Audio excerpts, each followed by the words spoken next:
Hi, Price. Welcome. I will be in studio for the Q&A, so you'll actually get to see me. Hmm.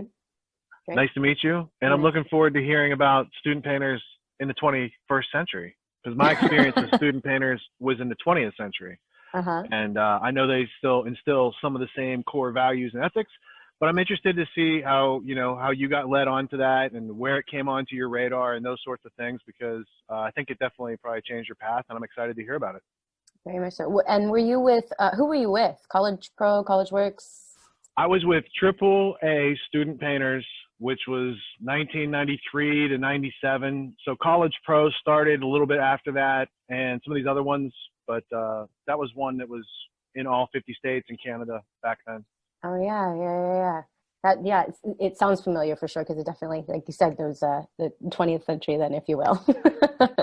So great. And what area are you exactly in, Rich, or were during that time? I'm in Hartford, Connecticut, and at that time I was in Pennsylvania. I went to Penn State University, Gotcha. and they had quite a few regional managers, territory managers that came out of my school. It was a Yeah, very professional. It was the most professional training environment that I ever enjoyed during any of my corporate, years. yeah. So before I even got into real work, I got the best training and tips that I would ever get in a corporate atmosphere. Yeah, I would echo that as well. Yeah, for sure. Still, and even at times to this day. So great. Fantastic. I look forward to question and answer with you, Rich, and thanks for kicking us off. Price, Tsai. Thank you so much for making some time to make yourself available to the autonomy community. I knew that when I heard that you went to student painters, as you were just talking with Rich about, that was something that I wanted to highlight and to expand upon, because from what I know of you and from being your friend, but watching your professional life and career, you really pull off some amazing things. And it's not this kind of climbing the ladder approach of staying at one business and hoping the boss will give you a raise kind of mentality. But you really seize life by taking advantage of the opportunities that are in front of you. Mhm.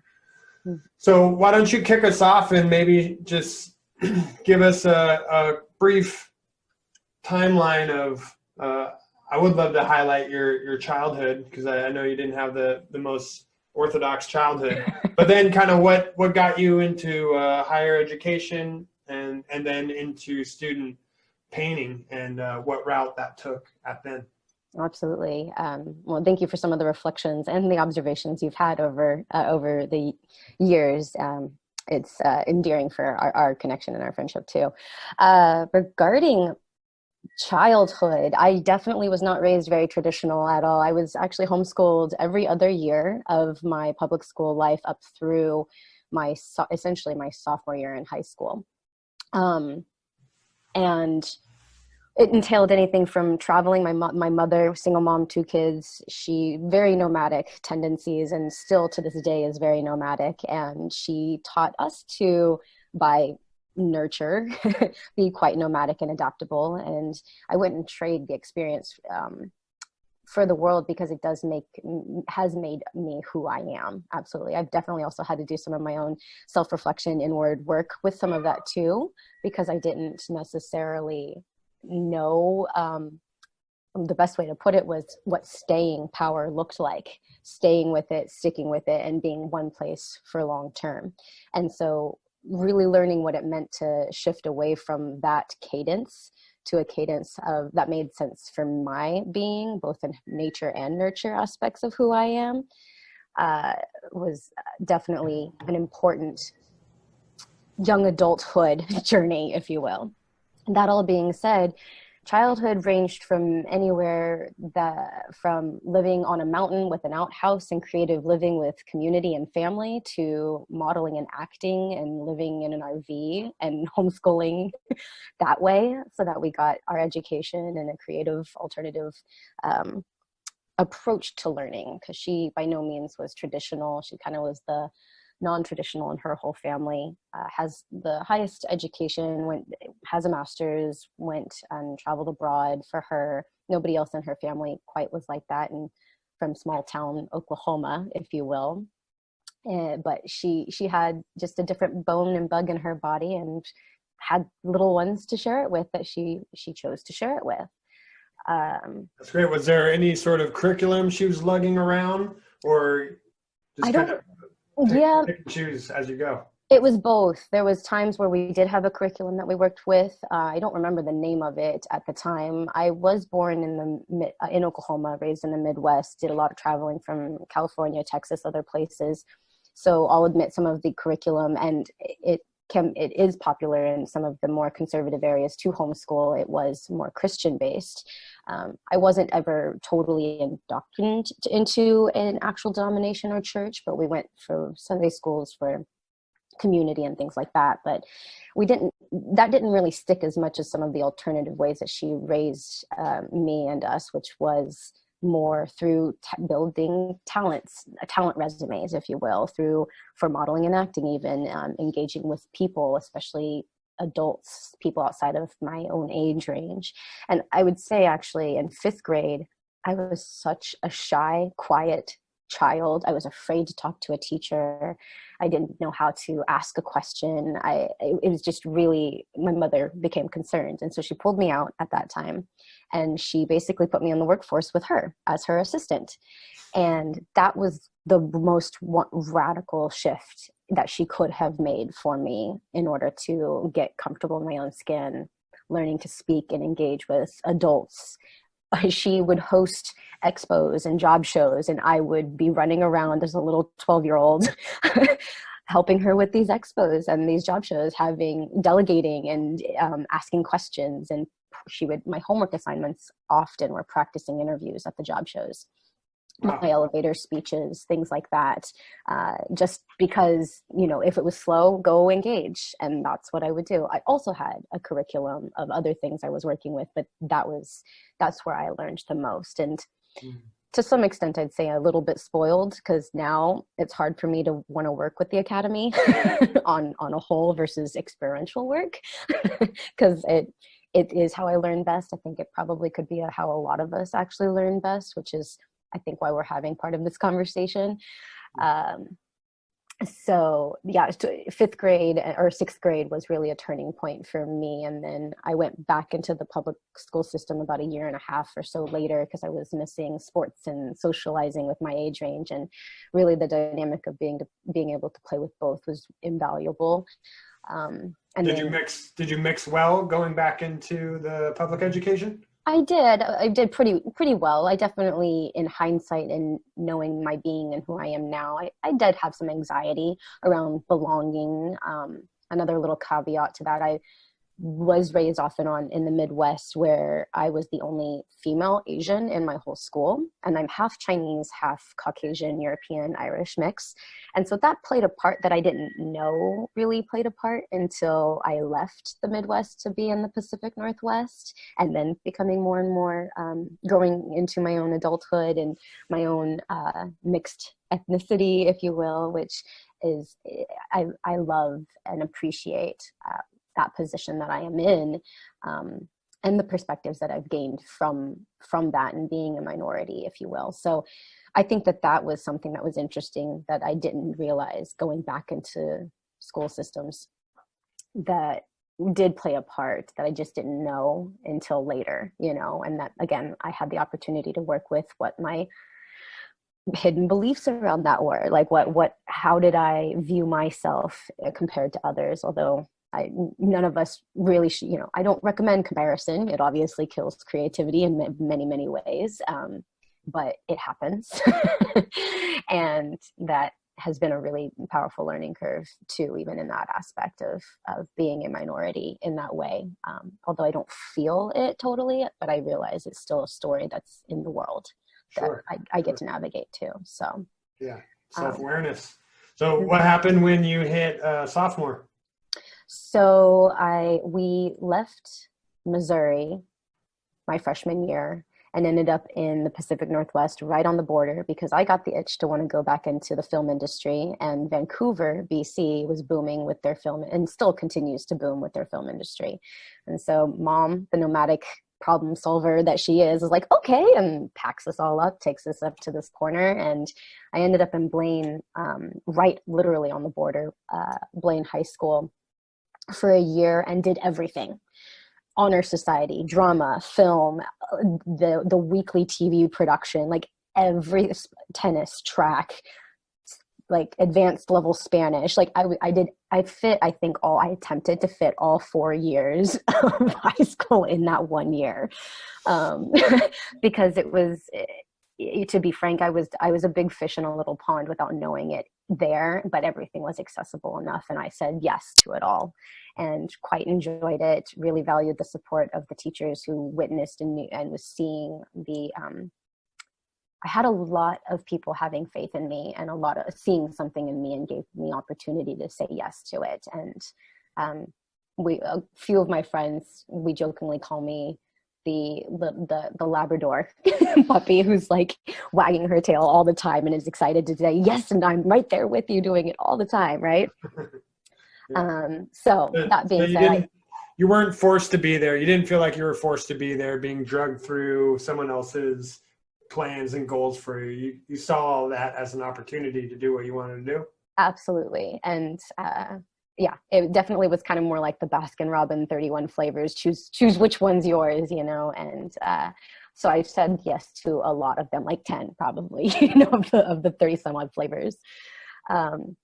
So, but then after that sophomore year, in Washington State, they offer a program called Running Start, where you, in your junior and senior year of high school, your last 2 years, you can do your first 2 years of college and get your transfer degree at a community college, and the state pays for it completely.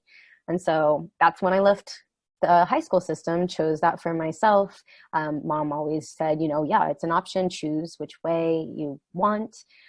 Grateful very much so to have had a mom who was open-minded in that way. If I had been raised probably with both mom and dad in the household, not probably, definitely things would have looked very different.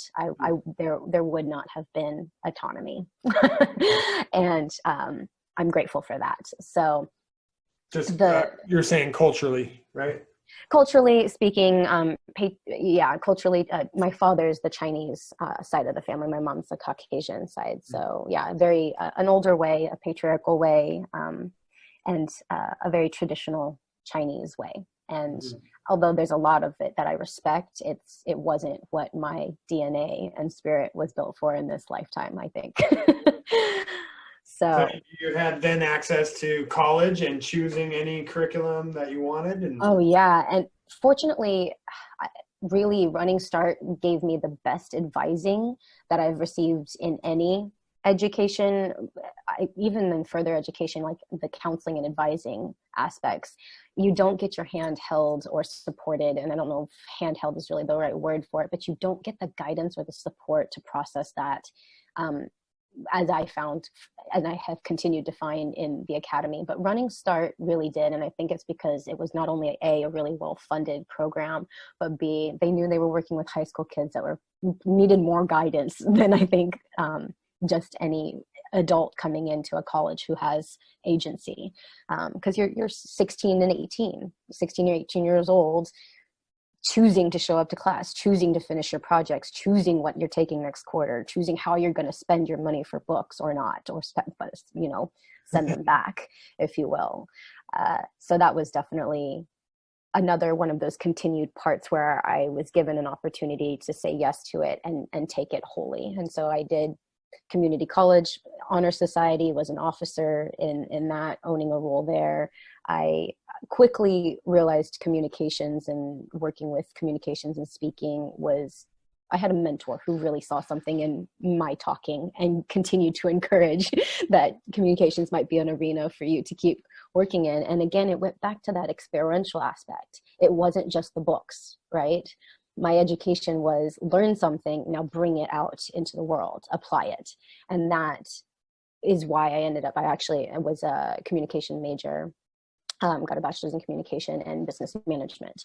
But communications is really what let me apply myself. And that's what has been the theme since my mother even giving me the opportunity in homeschooling to Running Start, and then continued education is where where I get to apply myself is really where I have exponential growth.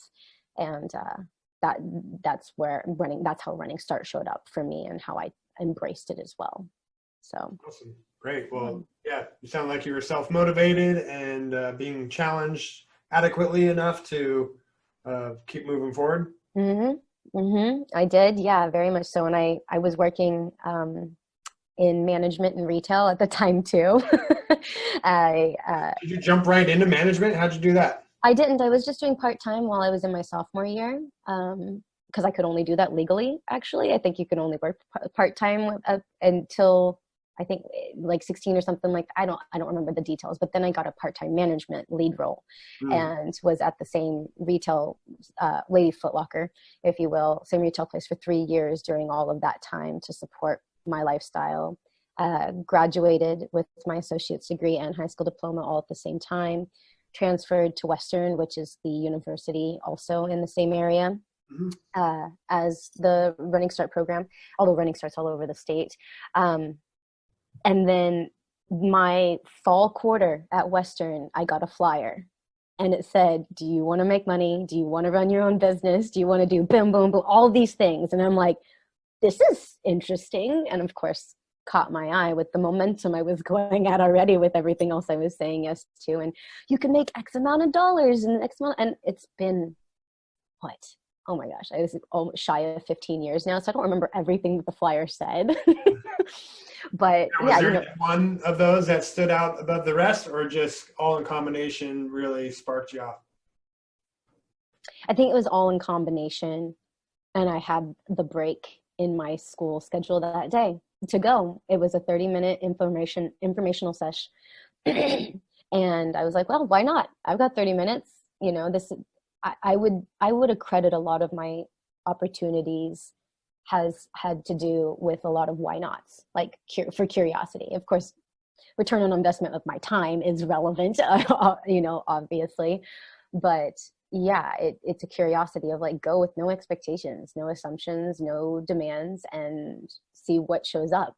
And I definitely was skeptical initially because it was it didn't totally, at that point, my brain hadn't seen entrepreneurialism. It had just done really well in these academy and retail commission sales for 2 or 3% on $100 shoes, like that being said, I did. The student painters work with the school, or are they kind of headhunting? They did not know. They don't partner with the school. And later I was with student painters, I want to say shy of 6 or 7 years, and had advanced all the way to other levels, executive levels in the company where I was recruiting and also doing the same. And we didn't partner with the school. Some schools you did partner with, but every school was just a little different as to how they supported it or navigated it. Most of the time you rented the room and you pass out flyers. And eventually that even started to change. And even during my time in the recruiting role, could flyers actually be passed around on campus, because it wasn't just us, it was everybody, and how is everybody anyway, the laws of campus, right? Tell me about that first meeting, the first 30 minutes. How'd they pitch you? It was the right person. Amy ended up being my executive, the person I ended up reporting to as a rookie branch manager. And it was a combination of having the right person be the one that I got to talk to and connect with. And it really was about connection, and that a lot of it sounded too good to be true, to be honest. And she had 2 years under her belt at that time, 2 years of experience, a challenging first year and a highly successful second year, like what it means to be doing things again, repeat, and work with that repeat so that you can navigate those mistakes and quote failures, right? Lessons.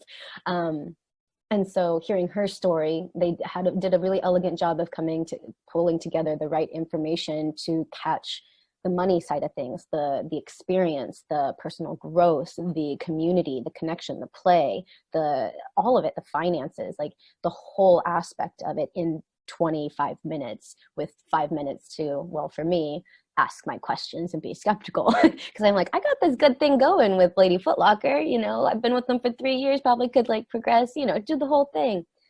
just didn't know if I wanted to take on that risk. When it comes to business, when it comes to entrepreneurialism, it's all about risk management, right? And risk assessment. And at that point, I had no compass for what that even meant for my being, but my being knew something. And so I asked my questions, and I trusted her. And there was a connection that I in that trust let me be like, okay, I need to sit back. I need to sit with this. I need to, feel this out, talk with the people that I trust to see how this makes sense for my world. One of the conversations was with Lady Footlocker to be like, okay, I'm interested in this. The pitch had been for student painters that it was a part-time spring gig to build the work and essentially develop your business through contracts and sell the contracts and painting exterior residential house painting estimates and contracts. So you weren't busting out your overalls and painting, you were just setting up jobs? Setting up job. Well, spring, as a branch manager, you actually are in charge of all of it. But the spring, you build your clientele, and come summer, you produce it. So it was going to be part-time spring, full-time summer. So the first conversation was, how do I have do I say, can I take a break from Lady Footlocker and come back in the fall so I still have my job? And learning to navigate that at 19 with a manager, this is what I'm wanting to do, was great practice to not negotiate, but partner, having a partnering conversation. Like, this is where I'm at, and this is what I want to do. And this is also where I want to be in relationship to you. Yeah. It was not that elegant. It was not that much of an equation at that time for me by any means, but I can say 12, 15, 16 years later, I did have that conversation literally 2 weeks ago with 3 different clients, and it worked in that equation in that way. And it was like, boom, here's the answer. And it was an alchemy, an evolution together, rather than me coming in with okay, I'm coming in with my problem, my solution. Let me pitch it to them. It was, this is where I'm at. This is what I would like to have and where I see things work. How does that, what do you see that works for you and meets your needs as well? And it's so much easier that way. It's kind of like, it feels like magic personally, actually. The paths appear right in front of you, right? In real time. Exactly.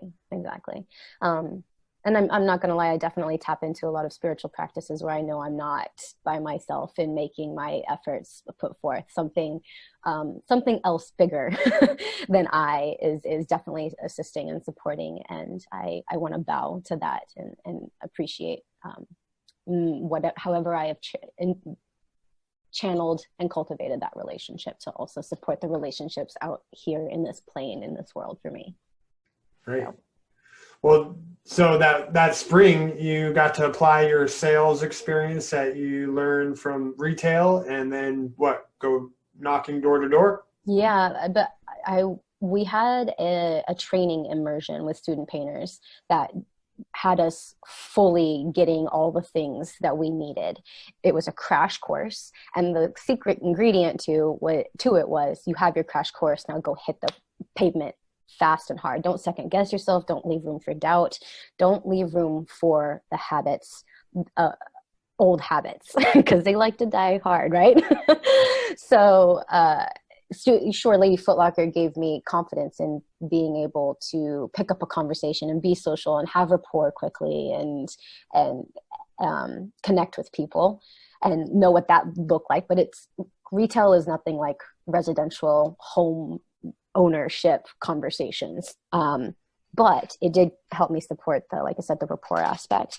And student painters gave me the tools really to carry the conversation, present myself, present the work, present the value. The key really was that I was presenting how I had value, what I was providing, because it's a customer service experience.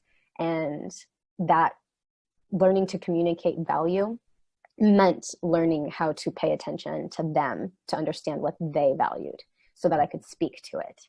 And that came with time and practice, of course, in that container, but the training was given to really hone that in. And I don't think, again, at the time I knew that so explicitly, but when you hit the ground running so hard, you learn, you get a lot of data quick. Yeah. How many times were you told no in the first couple of weeks?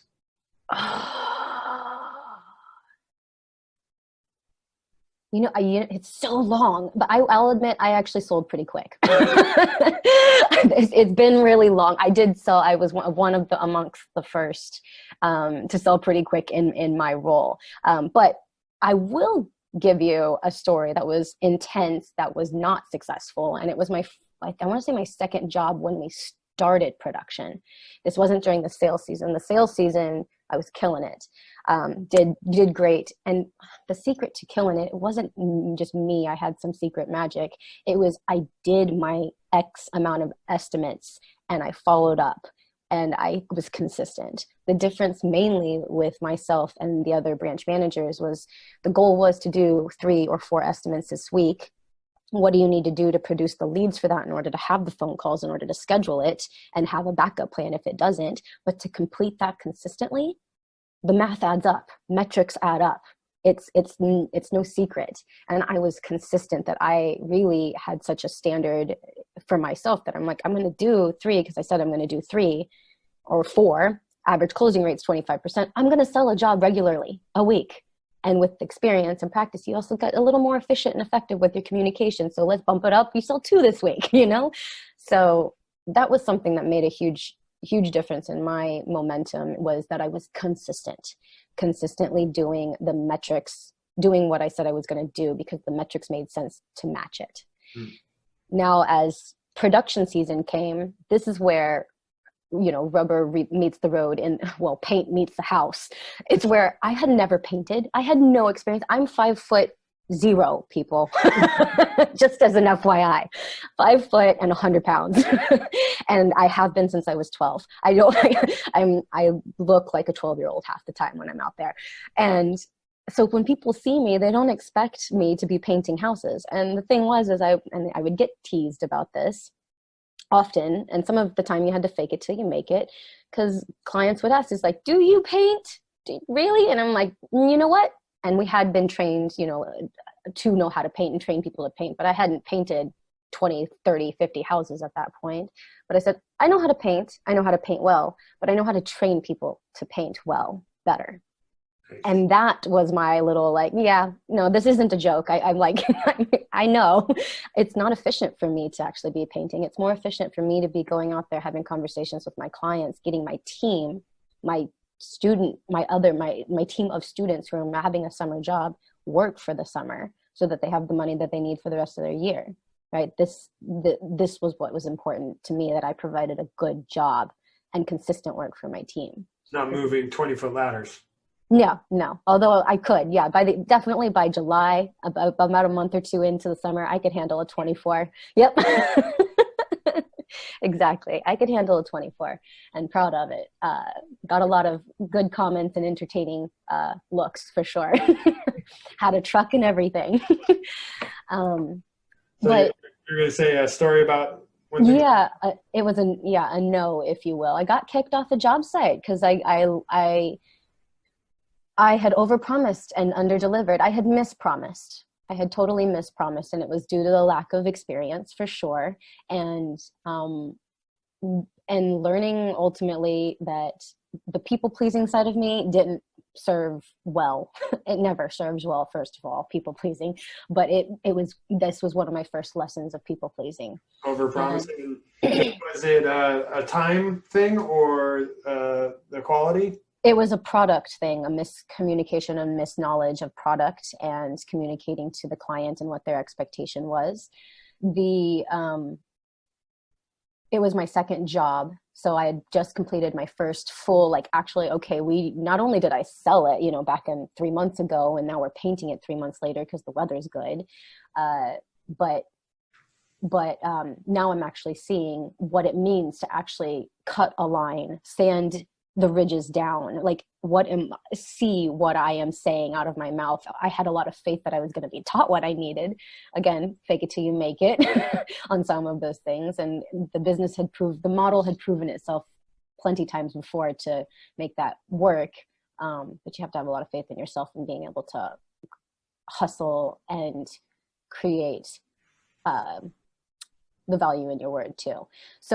But the second job it was just a wrong use of a product. And when he found out, he he he blew it. He just got extremely mad, unreasonable. I think he probably had, in hindsight, some trauma with other contractors, which is a common thing in the contracting world. And that didn't bode well for where we had met each other at in that moment. My executive ended up being the one who handled it to close it up, because it was such an extreme way he reacted that didn't make sense to really me or my painters. Even my painter, my production manager, who was my go-to guy, my eyes on site when I wasn't there, came over to me and is like, that was just not called for. You know, he was screaming and yelling, and like I said, must have been. Triggers are not usually your direct fault. However, there was treasure in there for me to find too. And yeah, how did that hit you? Did you walk away feeling defeated or shaky? I was extremely shaky, and I was grateful my painter was there to, support me and saying, this is okay. Like, this isn't you. This isn't your fault. You're not bad.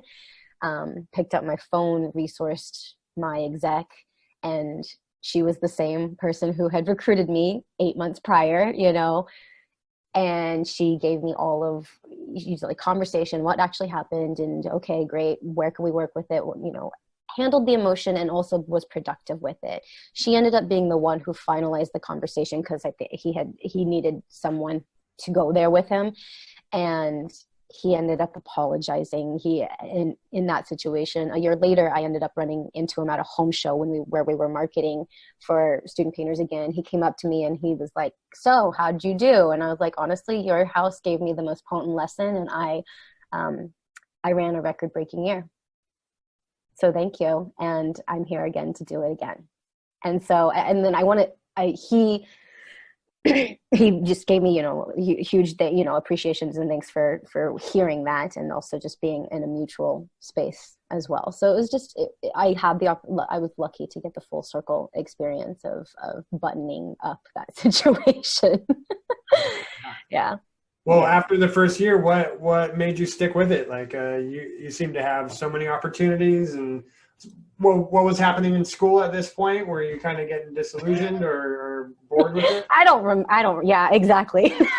I don't remember school after student painters showed up in my life, really. I do and I don't. There was some value in it for sure, but I only had 2.5 years left because I had running start in my belt, or under my belt, and I was young. I was a 19-year-old junior in my classes, so I wasn't even the same age as most of the people in my class, so I didn't really connect with them. So student painters really became my education, because I was meeting peers doing a similar thing, hustling in a similar way, getting past their stories, no excuse attitude, understanding what timeliness and competency was, what it meant to kick. Not treating you like a underclassman, right? Yeah, and having a bigger, better conversation, like kicking ass and taking names. Like, that's what was happening. Very seductive, very, very attractive, and the money was good. So of course I was going to come back. And I to give some context to what a branch manager in that era, I'd be curious to hear what Richard has to say about this for his era of student painters. The average branch manager in this company was a $50,000 branch manager. At $55,000, meaning you sold and produced and completed all that work. $50,000, you made about $10,000 for a summer. Good money for a college kid, right? And the experience, all of the things, 10 to 15,000. 55,000, if you sold 55,000, you made all that and had the experience, and you also got to go to Mexico with the company. They did a retreat, run a play, excursion, awards ceremony in October at the end of the season. So my rookie year, I produced and sold $102,000 and made $33,000 in one summer. Wow. So this was... It was kind of like well, why not come back? I just found something that I had never experienced before and had no idea how limitless the possibilities could be. And I had not ever seen money or autonomy, agency, power, empowerment at that time in that way whatsoever. Was your mom staying supportive through all this? Yeah, super supportive. I was, when I got recruited, I was still living at home because home was in town to my college. But then once Student Painters got going, I bounced. I was also playing hard, really hard. Once I started to learn what playing was, I had been really quite sheltered, and I started to both work hard and play hard, and living at home, that didn't really serve well for that relationship, but she was supportive and understood, and it was hard. Single mom, 2 kids. We were and are her everything. That's fortunately evolved into much healthier relationships over time. But it definitely wasn't easy on the relational aspect, but she was supportive of whatever I wanted to do. She had no doubt I could do it, or that I should definitely try if I wanted to. So there was never resistance there. That's great. My father was a little different story. When he found out how I presented a contract and I did like a mock presentation and estimate with him, he was awe-inspired and terrified at the same time. I say this because he's an exceptional salesman, and he was seeing all the same tricks in that he has navigated in time with rapport and connection and need satisfaction and value building and objection handling, all of these aspects, and was excited and like, that's my baby girl. And at the same time was a little concerned that, which was true, that if I can have an access success that easy, that fast, in that way, what is she going to stick to? Mm-hmm. Right? Yeah. And that's a relevant thing when you're 19, in your early 20s, for anyone who cares for you to see. So when did you know, or what happened when it was time to move away from Student Painters? Like, what opportunity presented itself to draw you away from that? It's interesting. The part of it was time, that I was graduating, and that it was time for me to start to make some shifts. I just ended up coming back in different roles for summers. But the ultimate thing that happened was that the company was making a huge shift. And what I loved about the company was the way it was an entrepreneurial development company.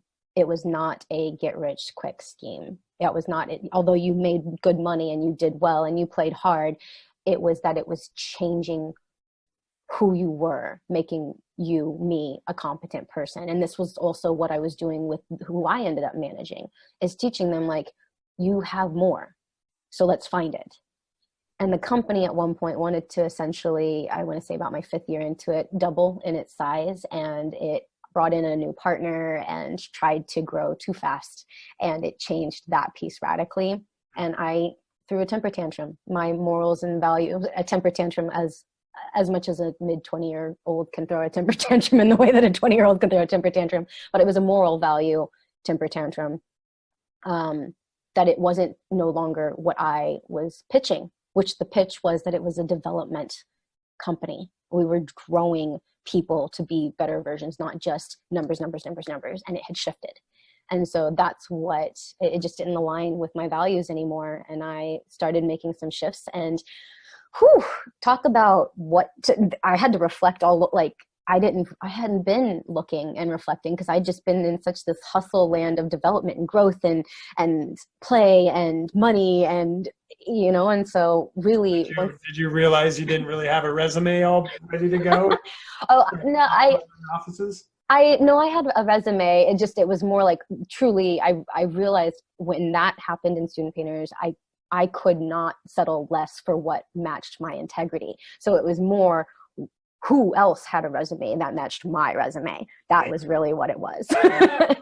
And that still happens and takes time and has taken time. And really, when I'm in a quote interview, it's a mutual interview of how does this match each other, right? Everything is sales. I think there's a book out there even called this, Everything is Sales, right? From, hey, Joshua, where do you want to go to dinner tonight? I have something in the back of my mind. You have something in the back of your mind. Pitch me, right? Like, everything is sales, if you will. And I've had to learn how to get more the value, and what I've gained in the last particular 10 years is that I've learned what my values are more so in order to be able to have a clear conversation with the people around me that I work with, both personally, professionally, spiritually, community-wise. Really, it radiates out.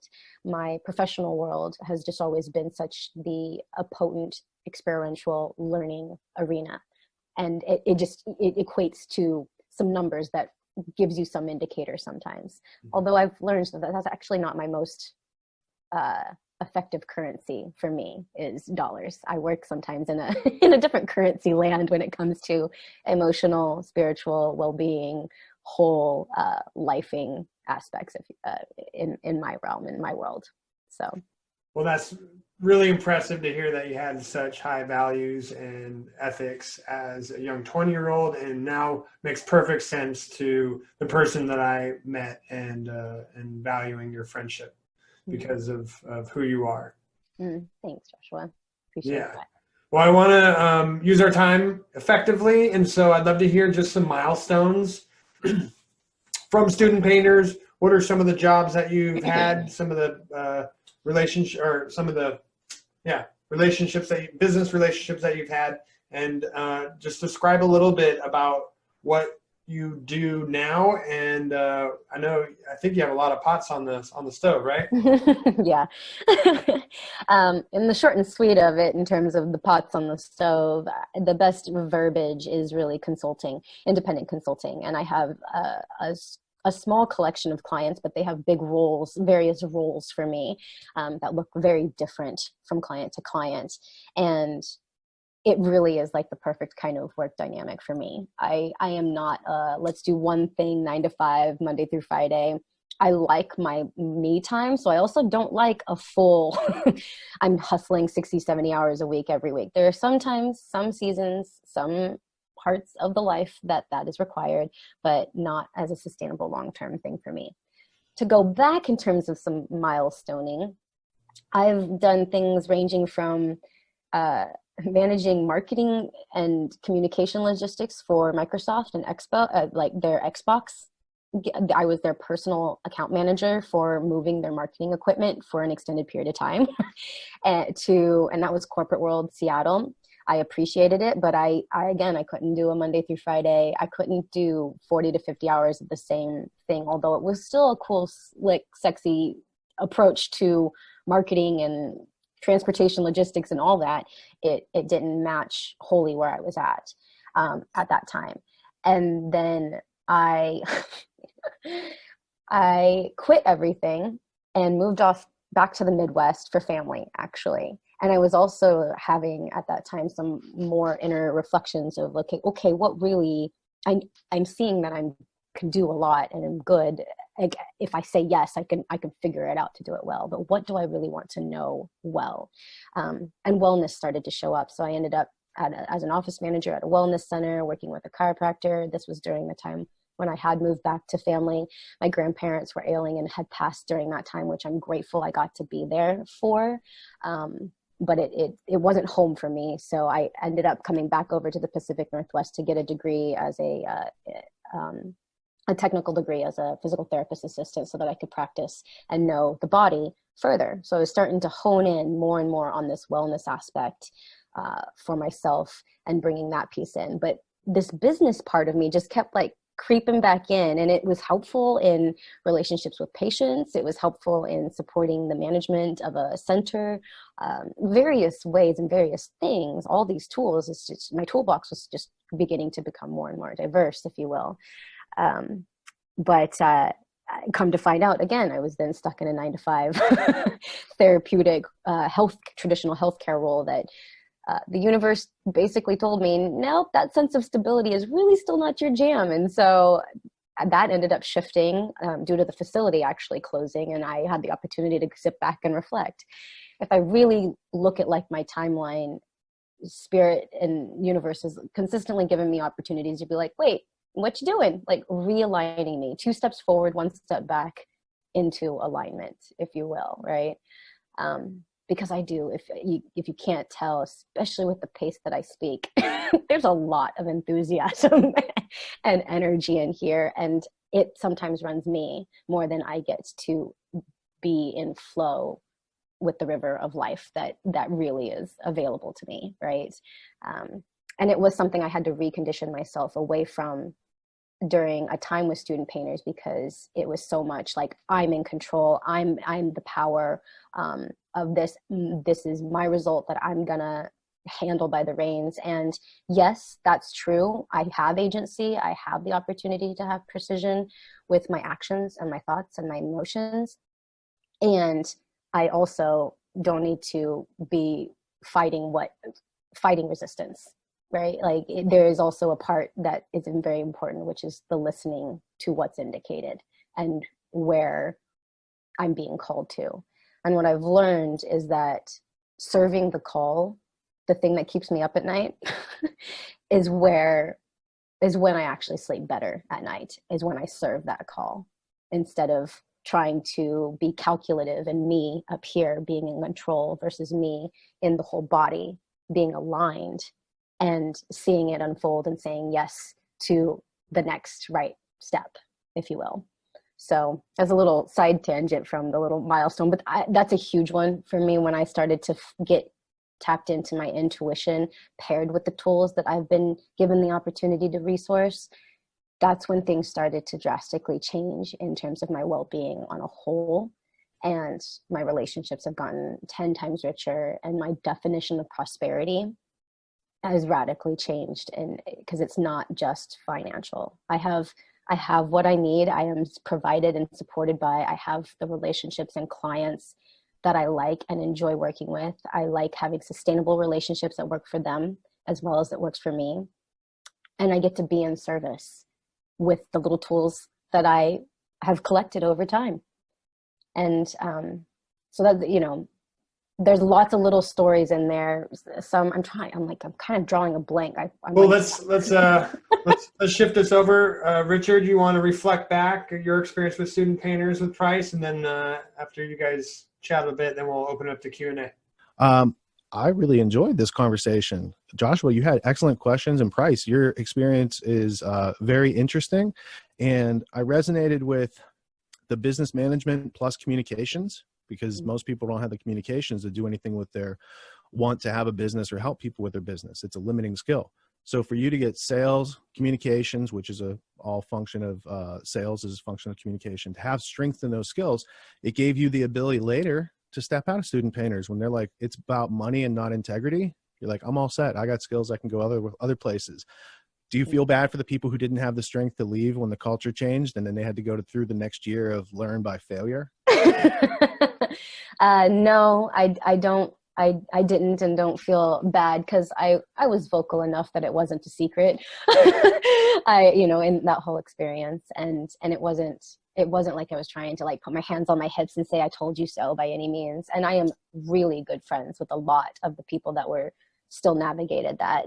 Maybe not necessarily the owners, of it way, there, but the other people that you gain skills with. And today it's much easier to keep in touch with that network because, you guys can just all talk other places. Back in the 90s, it was like we lost touch for years because there was no internet. Internet was coming around, but nobody was using it back then. Right.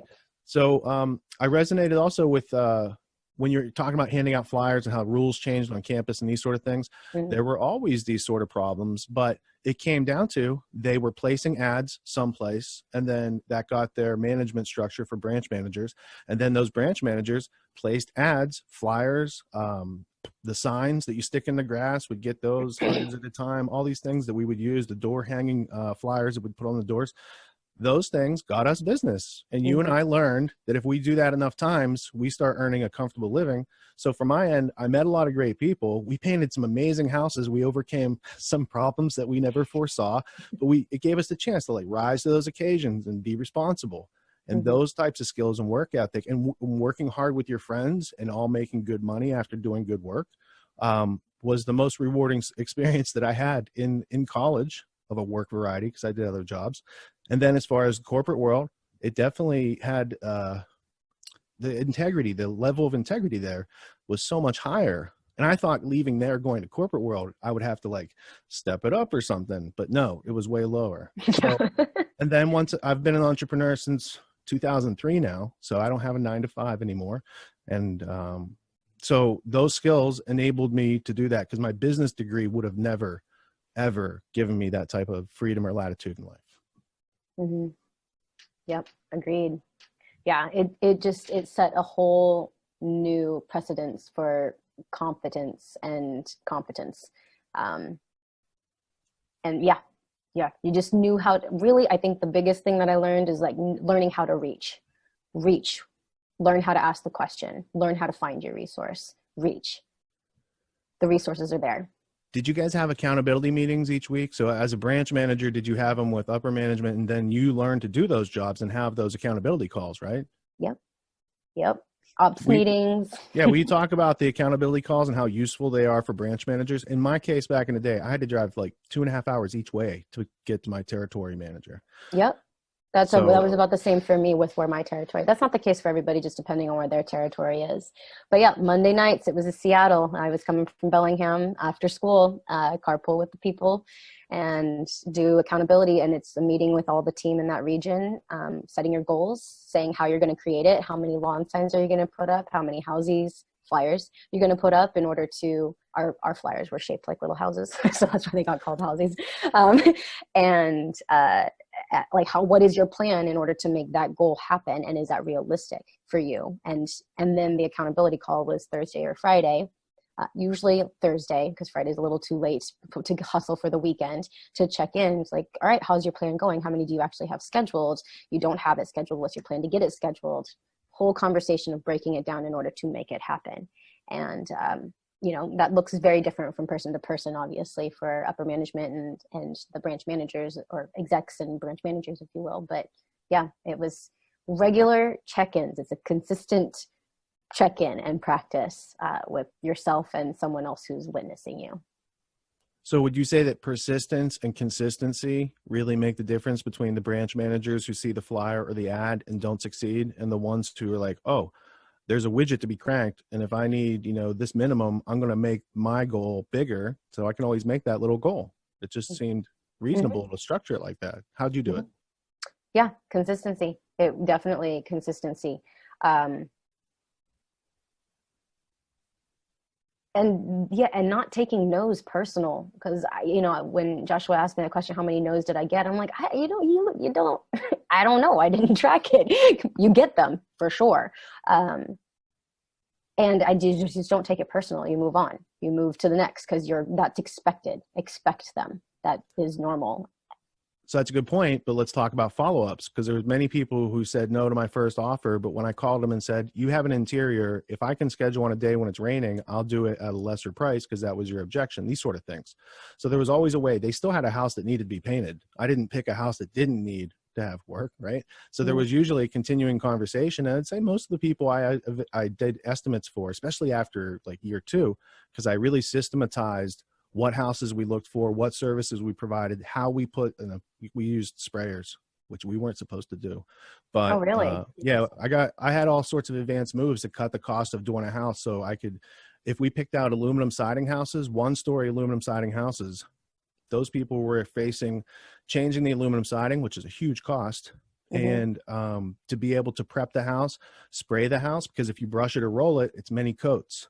We could cover any color of aluminum siding, turn it into any other color with a wash, a prime, and spray the paint on. And that worked out. So we just started going to housing plans that had those specific houses from the 50s that needed the touch up, if you will. Yeah. Well, and so in our world, the objection handling was the semantic use. Like, what was their objection? And if you came in without knowing what the objection was with your conversation with your exec, you were in trouble. Because if you didn't know what the objection was, you didn't do your job. You didn't go in and listen. You didn't go in and find out what they were really looking for so that you could speak to that. You're wasting their time, really. If you can't come out with that knowledge, then were you paying attention? Exactly. What were you providing? Exactly. So, it was need satisfaction sales and objection handling were like the key bucket semantics that were often used, is because you're going in to find out what their need is. Their house needs to be painted, point it out, the way what make it make sense to them, create some urgency, because there is a relevant nature to urgency with painting, and create a relationship that then they trust you, that you're going to actually deliver on what you're saying you're going to deliver on. And then find out along the way if they what they're considering. I started to change the word to considerations. What are your considerations? Because then it doesn't seem like I'm managing them, but instead, like, what did I not get out of you or understand or hear from you that needed addressing? Because I probably actually have it and I just forgot to mention it. Very well handled. Now let's talk about gaining of the skills to have those conversations. You went and eventually sat down with your dad and pitched them, like you learned. Did you guys do role play to learn? Like, how did they transfer the information of people knowing how to do that to you so that you could learn how to do that for yourself? Mm-hmm. They did do role play, particularly in the trainings. And then practicing it, it was getting out and doing, there were different phases of practicing from accurately estimating a house, and then practicing what it means to actually do a walk around with the client and create relationships, and then going inside their home and sitting down and presenting it. So that practice looked like role play, not only during a training of like a 3-day immersion, but then you started to do it with each other, your other colleagues, co-workers, co-branch managers. And then your exec would go on your very first one with you, let you lead, step in when and as and if necessary, and give you the feedback that you need, and then send you on your way. And you, again, hit the pavement hard so that you get more data and modify. Then there was a follow-up estimate, depending on how quickly, obviously, numbers and things were changing. I mean, there was always a follow-up. It just, depending on where you were landing, would be determined how quick you got your exec to be there. And so there was another follow-up, I would say a couple weeks in, just to check in, am I accurately setting expectations? Am I accurately calculating the bid so that I don't underbid it and then have to have a job that I can't deliver on? You know, so there were systems like that that really made it clear on what I was doing so that I could feel confident that I'm on the right track. Check-ins, regular check-ins. And the same thing happened even for the painting crew for the first 2 weeks of production, right? For us, you're on them like white on rice. You're with them to teach them the standards. Like, I budgeted this window to get painted in 15 minutes. Now paint it in 15 minutes. You don't do it in 15 minutes. Let me see what's going on. Let's have a conversation. Let's reflect around it. Let's try it again. Let's do it together. Another one together. And if they can't get it after you have progressive conversations about it, then it's not a good fit. It's not personal. It's just not a good fit. And then that's not any new news to them probably at that point either. So it shouldn't be, at the very least. So, yeah. And learning how to bid houses. Let's talk about your education on how to give an estimate. You walk around with the client, you point out the things, and then you calculate, you measure things, and then you run some formulas, and you're left with some numbers, and those numbers are pretty solid. How did you find, because I always found that pretty interesting. I was like, they were able to teach us in a weekend how to do this. They practiced a couple times, and then I was able to calculate. And if I had a slower painter, but that guy will go up on any ladder, I'll budget for that. So it's really about just communicating with your crew, because if you can get that communication, you can include it in your budget. And those budget little differences aren't necessarily the make or break between whether or not they're going to pay you to paint their house or not. Right? Mm-hmm. How did you find it? Numbers can be reliable. Like the short and the sweet of it. And I valued that. And it's not rocket science, and that was anyone could be taught it. It's the other skills that have to be cultivated and learned. So it's a good arena to play with it. So I trusted the process and trusted the numbers. And yeah, sometimes I didn't do the math right. And that meant that was when I got to learn to paint, because I had to pick up the brush and take care of those hours that weren't counted. And it happens. It definitely happens. You got to step in. Or you got to run and get the supplies because you calculated the square footage wrong for that type of paint because of viscosity. So once you master those couple things, then yeah, it starts to run as a crew in and of itself that you can help to oversee and manage. But that culture of integrity that comes through the training for both the branch managers and the people working for branch managers, I think that made the whole difference. It made it fun. I employed a lot of friends, and especially I have a younger brother. He worked for me as a crew chief, and his best friend for years, and we hired a bunch of their friends. that was a great experience for all involved. Like none of us have bad memories about that, except my brother still thinks he might be owed some money from the parent company after I left. Don't brothers always think they're owed money? Yeah. But he took over my business after I grew it, because I was like, well, what happened, just real quick, is I got to the end of college and my parents are like, what are you going to do? I said, I'm going to keep doing this thing. I'm running my own business. They're like, you don't get healthcare with that. I was like, oh, geez, you're right. I don't get healthcare for that, So that seemed like a problem. And then I used the skills from student painters to get a job in high tech sales.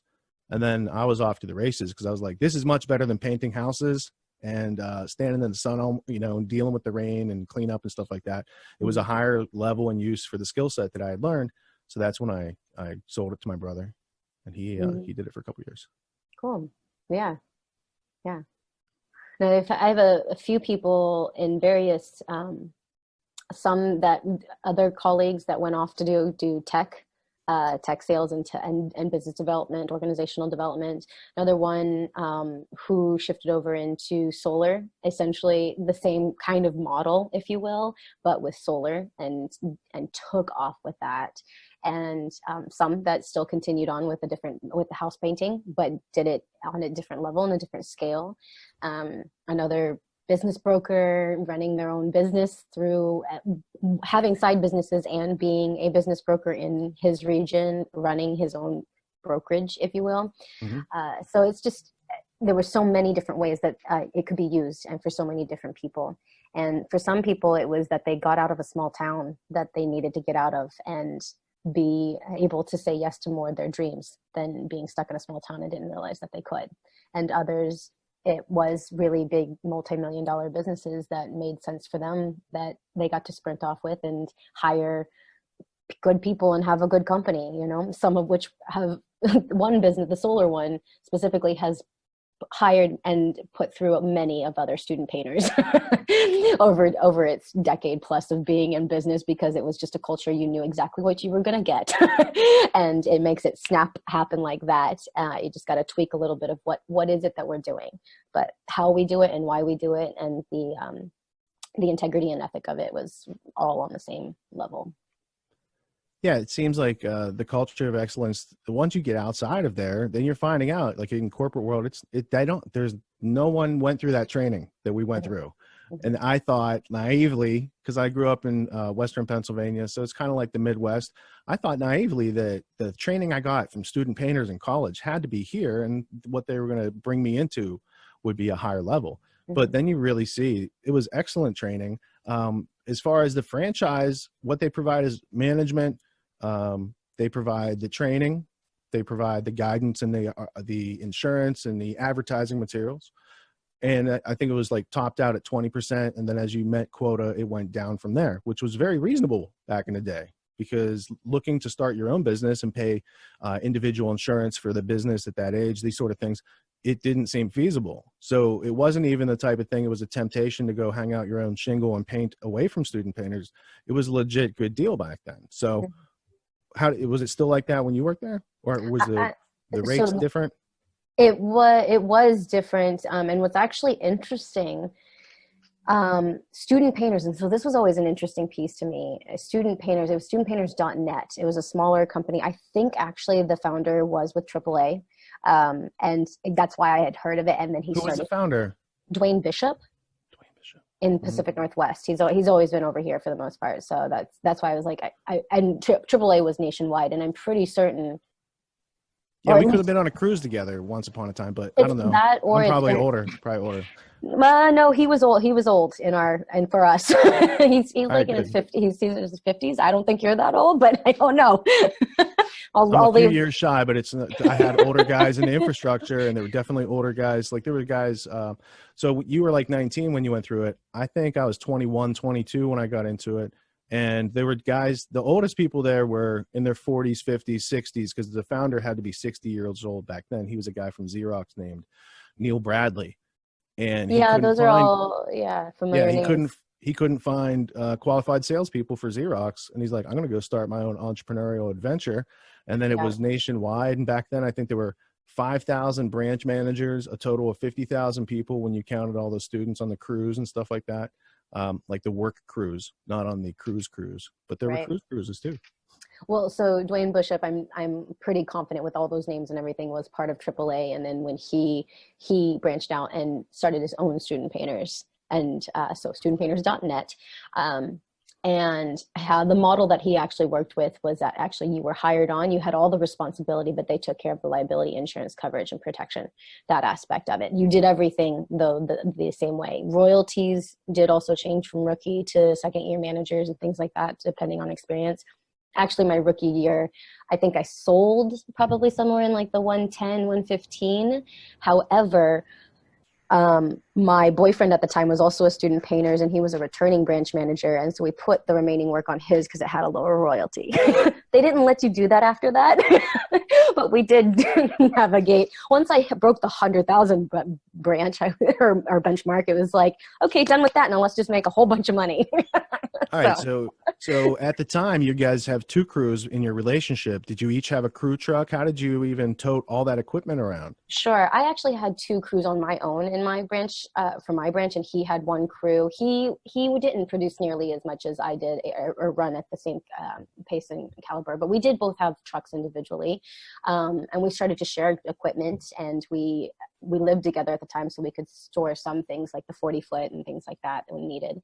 But yeah, we started to combine teams because he had run out of work while I had plenty of work. And so we just started to meld teams, and it started to creep into more the school season. So it was just doing the shell shuffling of school season as well with who was available, which worked out fine and dandy. So it was a collaboration and partnership at that point in time. So. Right on. Well, I also want to be respectful of your time, and I know we have maybe 20 minutes left. I wanted to see if there were questions from the audience of people who are watching this. I don't know if Joshua has to do something to unmute folks, but I'll invite anybody who wants to ask Price to maybe, I don't know, raise your hand or unmute or put your video on. Or turn your camera on. Turn your camera on. There's our protocol for today. Price, how did you come to become a consultant, or like how did you give yourself permission to consult others?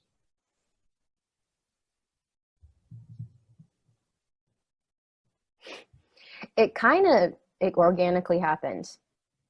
It started to organically happen in terms of recognizing I did something unique. I guess part of those benchmark, I didn't really finish off the benchmark piece because I got on a side tangent. It happens. Thank you for directing me. I ended up owning the most recent benchmark that shifted it into officially consulting was I ended up owning and managing a massage center. Had a team of 15 therapists, a front desk sales crew of 3, and growing. And what it became really, really evident was that I was a systems creator, could develop and create systems, organizations, tools, communication, best practices, all of these pieces so that the back end moved smoothly for everyone to be a team and show up and do what it is that they do, rather than having to work clunkily through the stuff. That morphed me into recognizing that this is my skill set that I bring everywhere, every time, and I enjoy it. And that has continued to be the case as I grow. I coined the term well-being consultant because I don't work just with the business development and systems creation, but I also work like how is home, how is health, how is spirit, depending on where that client is at and if that's something that they're wanting to pull into. So it's definitely a coaching element as well. But then it's also how do we create systems in your life so you can access those things so that you can literally be the person, not just do the person that you are, So that's how that's kind of organically molded. Does that answer the question? You're back. Yeah, no, that definitely answers it. And I can attest because Price has been coaching my wife for the last year on her business, and she's really grown and she's taking chances now and getting out of her comfort zone, and a huge step up in organization of her business from just being a small Etsy shop and kind of just working on the side to where she's now looking at this seriously and hired her first employee this last fall. And I know she has lots of goals and next steps because of you. So thanks for sharing that.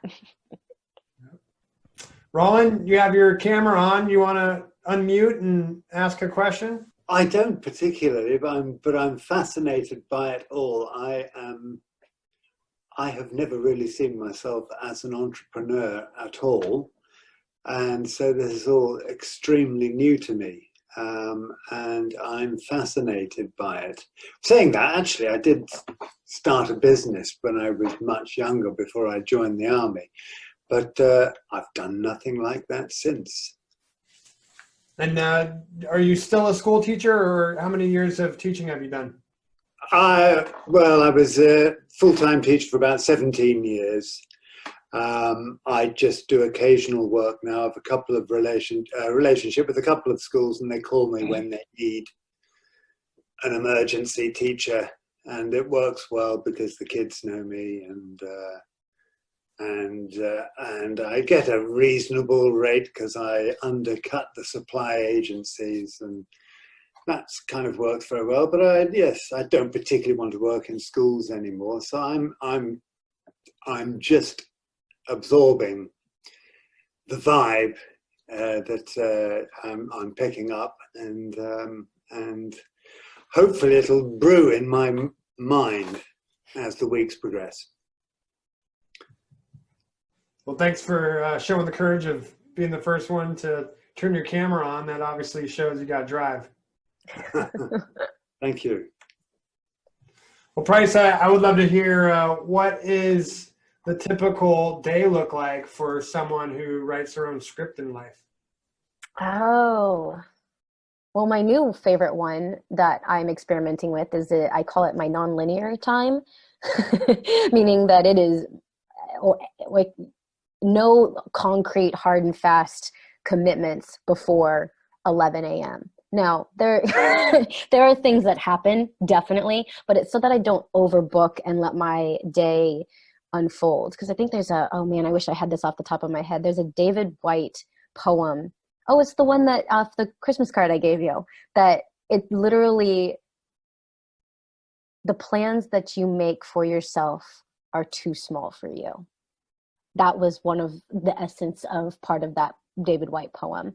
What to Remember When Waking is the name of the poem. And it's the plans that you make upon waking are too small for you, in essence, the way I've chosen to interpret it. And so I'm practicing with what it means to give myself time and space to flow with nonlinear commitments to myself, and letting intuition and creativity guide the day.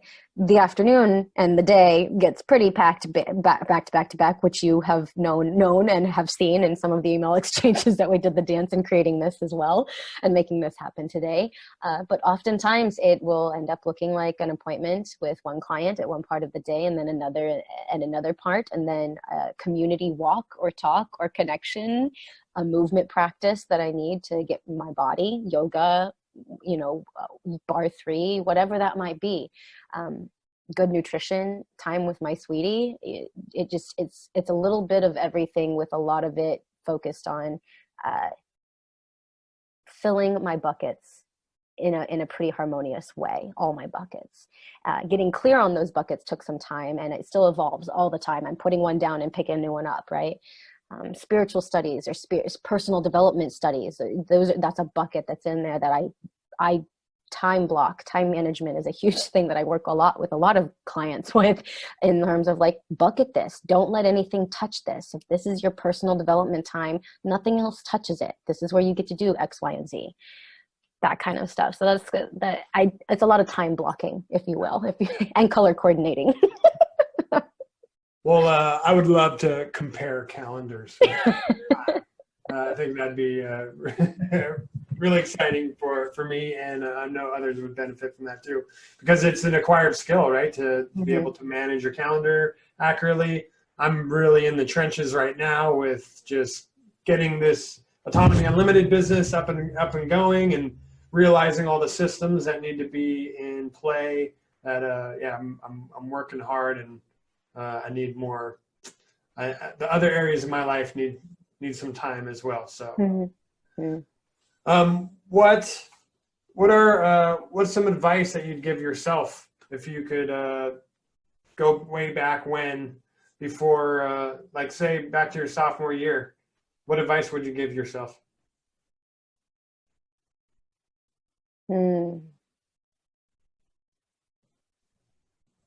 It's interesting. The first thing that comes to mind is, or comes to my tongue is, you don't have to do it all.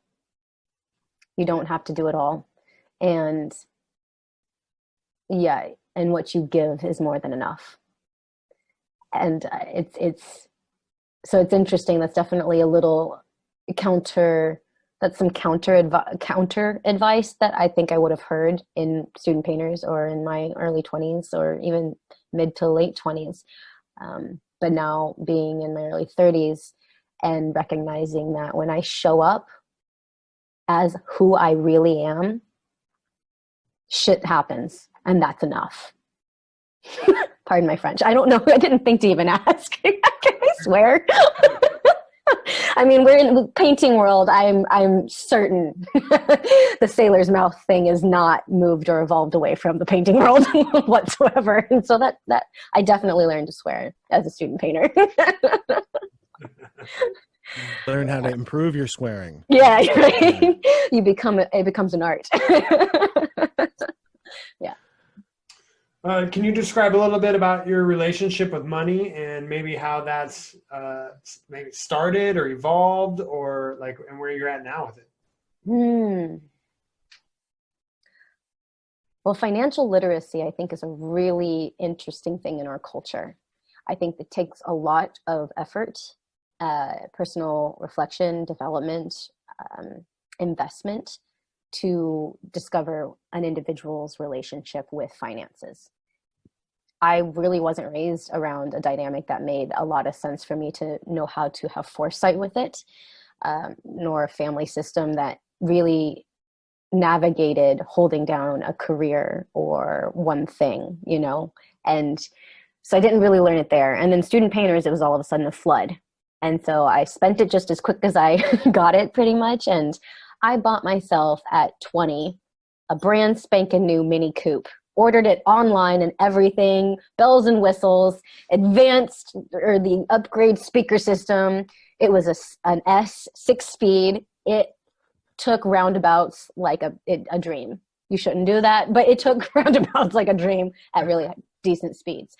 Anyway, spent it just as quick as I had earned it. And I wish I had had a little more guidance, counseling, elders, people in my life who could have guided that. So it's taken me, I'll admit, it's taken me some time to where I've had to raise myself in a financial sense to know how and in what ways I like to spend my money and earn my money and where I get to put it intentionally. So it's more of an intention practice when it comes to finances. And my money currency isn't limited to just the dollar sign for me. Currency does mean a lot of other things, like healthy relationship with myself and my body and my being, my people in my community, the ability to do and say yes to what I want to say yes to on a whim, and or resourcing people that help me get it there, for sure. So I think it's an individual journey, and at the same time, it doesn't have to be by yourself. It shouldn't be by yourself. There's community to learn from, to gain a literacy that makes sense for you. And the dollar sign in our American dollar is only one currency. It's only one. Helpful. Since you didn't learn financial literacy from school, what are some resources? I love Rich Dad, Poor Dad. It definitely was one of the most, it's cash flow, his game, which is why Kiyosaki created the game, was to make it accessible and fun, and that anyone could pick up and do it. And I bought my first house through playing cash flow as a practice weekly, not just as a game night, but my partner and I at the time, who is a really long time, he's actually former student painter as well. Longtime good friend. He's actually a client of mine even now. I'm helping him create systems for his business that's growing. But that being said, we used cash flow as a weekly practice with some other community people, just to learn how to have the semantics and make decisions about finances, and realizing that the world out there and the world on the board, you can make decisions about just as easily. Like, you can cultivate what it means to make decisions on a game board just as much as you can with real life. And it ranged from tithing, donating practice, charity practice, to what's a good deal versus what's not a good deal. And that I think that was a big piece. And also being in, I also worked for the solar company that many student painters graduated student painters have gone through for a time, and working with residential homeownership over both in painting and solar, watching and witnessing how people of all kind navigate their finances and how they make their decisions to say yes to me with their finances, to entrust their money with me, has been really valuable to see where and how people rationalize what they spend and why they spend it for their home, for their family, for themselves, within their community, within the services that they choose. So it's been a lot of experience, I think, over time. Richard, do you want to reflect about money with your experience with painters? Well, when you asked about what would I go back and tell myself, I would have said join student painters. But then when I heard her answer about getting the money and blowing it, because I also bought a fast car that took corners real fast like that, I was thinking, oh man, I should have told myself, watch out for the book, Rich Dad, Poor Dad. It's coming out next year. And then you mentioned Kiyosaki like 10, 20 seconds later. I was like, well, you also have read the book and you understand cash flow game. We play cash flow game here in the community. We often have Sunday night cash flow sessions, and it's live streamed. So if you don't want to play and you just want to watch and listen how people make decisions, because you're right, it's about making decisions, and it's the same thing as role playing a sales scenario. Make those decisions, make those mistakes in the dojo, and not out there burning real leads and real people's time, because you don't always get that time back with a second chance, Right. Price, what key activities would you recommend entrepreneurs spend their time with?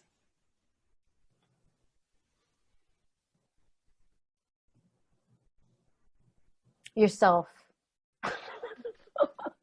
I mentioned when I heard this the first time I heard it, I've heard the phrase in growth, it's 2 steps forward, 1 step back, many a times. But when I heard it from another mentor say it, 2 steps forward, 1 step back into alignment, that it clicked for me, where I realized, right, we can so quickly and easily get out of alignment with what feels true to us, that really serves who we are in the way that we want to show up and deliver in the world, with our word, with our spirit, with our body, with our beings. And so for me, if I don't slow down to be with myself, I can't really show up to be with the others that I want to serve and deliver things to. So that's kind of I phrase it as a non-negotiable. It's like, I gotta stay in that alignment, and I get out of it all the time. This is why I get to have the opportunity to have my me time, my self time, to reflect, to make sure that I can be like, oh, right, let me realign. Right. I think there's a number with autopilot planes. When the plane is put on autopilot, it is only accurate 5 to 10% of the time. The pilot is actually 90% of the time recalibrating it to be on track. That's a plane. With a human supporting it. So just saying, alignment is a practice. That's good advice. Is there anything in your life experience that you would have changed? No. No. Yeah. No. I wouldn't mind doing them over again, in terms of that would be fun and exciting, and I might do it a little differently, but I wouldn't want to have it change where I'm at. So I wouldn't want to risk going back and accidentally changing it where I'm at. Yeah. Nice. One last question. What has been your most satisfying moment in your business career?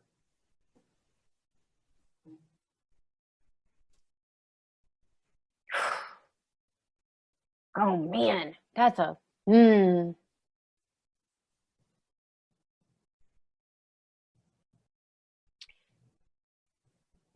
really realizing my own worth. Knowing that I'm worth it. Your self-worth, my self-worth, and that I don't have to prove anything, but rather that I get to know that there is something to offer and to be offered in this moment, whether it's as a business professional or just a community person. And I learned it most frequently in business, if you will, is that I don't have to negotiate my worth. I don't need to negotiate it, and that I have learned it, and that I get to continue to still learn it, because there's new edges to it all the time, because I reach. Yeah. Well, fantastic. Thank you so much for sharing yourself with us and the community. This has been a really valuable 90 minutes, and something that I personally have gained a lot from, not only getting to know a friend of mine even better, but just hearing this like great work ethic that matches who I know with your values that you operate with. Is there anything you want to plug? Do you have a website, or can people check you out on social media, or are you more I am definitely more offline than that. Email, you have my email address. If there's a place to post that, if anybody has further questions, feel free to reach me at my email address. I actually have been very intentional with my relationship with media over the years, so I am not on social media at this time. However, I know that could change, and right now I'm evolving and changing some of my pieces with my branding, if you will, in this recent months. Some things have evolved that I'm changing some things there, so kind of incognito but busy. Incognito does not mean not business. So at all, actually, it's been quite the opposite, actually. So I'll take it.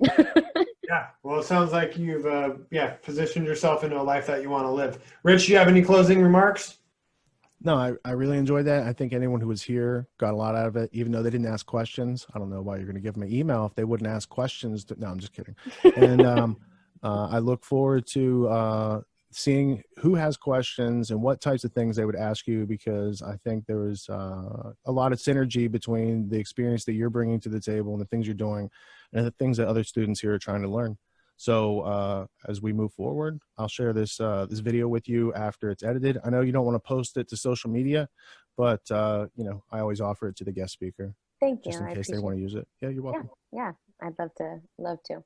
My guess is everybody's stuck in Friday traffic right now, and they're just listening on their phones. But Price, it would be a pleasure to have you back, maybe for another presentation, or just making yourself available again to the community.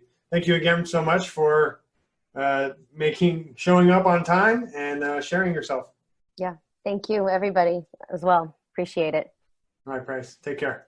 Bye.